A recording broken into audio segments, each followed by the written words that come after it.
નવસારીમાં ફ્યુઝન નવરાત્રી ગરબા બંધ થતાં ખેલૈયાઓ વિલા મોઢે પરત ફર્યા. નવસારી શહેરમાં ધામધૂમથી શરૂ થયેલા અને ખેલૈયાઓમાં ભારે ઉત્સાહ જગાવનાર ફ્યુઝન નવરાત્રીનું આયોજન બંધ કરાયું. નવરાત્રીમાં અંતિમ દિવસે લેણાદારોના નાણાં બાકી હોવાના કારણે વિવાદ સર્જાયો હોવાની ચર્ચા. 5,000થી વધુ ખેલૈયાઓ નિરાશ થઈને પરત ફરવાનો વારો આવ્યો. ગરબાનું આયોજન રદ થતાં પાસના રૂપિયા પરત માંગવા મોટી સંખ્યામાં ખેલૈયાઓ ઉમટ્યા. પાસના રૂપિયા પરત મેળવવા ખેલૈયાઓએ આયોજકોને ઘેરી લીધા. તો જય છે મારું નામ. અમે રોજ આવતો હતો અહીંયા. અમે પાસ લીધા હતા સિઝનલ. પ્રી નવરાત્રિમાં બી આવ્યા અને નવરાત્રિમાં બી કન્ટિન્યુઅસ આવતા હતા. બટ આ બહુ ખરાબ એક્સપિરિયન્સ રહ્યો.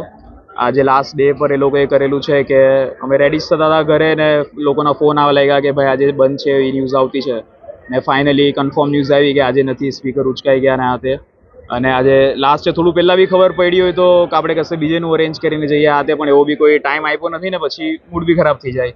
આ 9-10 દિવસ બી એક્સપિરિયન્સ તો ખરેખર કે ફ્યુઝન નવરાત્રી બહુ ખરાબ હતો. પગ મૂકવાની જગ્યા નહીં હતી. પાસ એના સૌથી મોંઘા હતા અને એ લોકોની રોજની ડંફાસ બી બહુ ચાલતી હતી સ્ટેજ ઉપરથી કે હાઉસફુલ છે. નવસારીની નંબર 1 નવરાત્રી છે.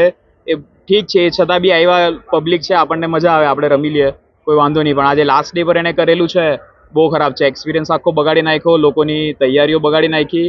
એ તો છે જ. પછી હવે આજે પરફોર્મર્સ હતા કે જેની પેમેન્ટ બાકી છે એને તો ઓબ્વિયસલી બહુ મોટો ઇસ્યુ થઈ ગયો છે, જેને પેમેન્ટનો ઇસ્યુ છે તે. બટ એઝ અ ખેલૈયાઓ ને એઝ અ પીપલ હુ કેમ કે ટુ એન્જોય, એના માટે તો કહી શકીએ કે આ બહુ ખરાબ એક્સપિરિયન્સ રહ્યો છે ને આનો કોઈ મતલબ નથી.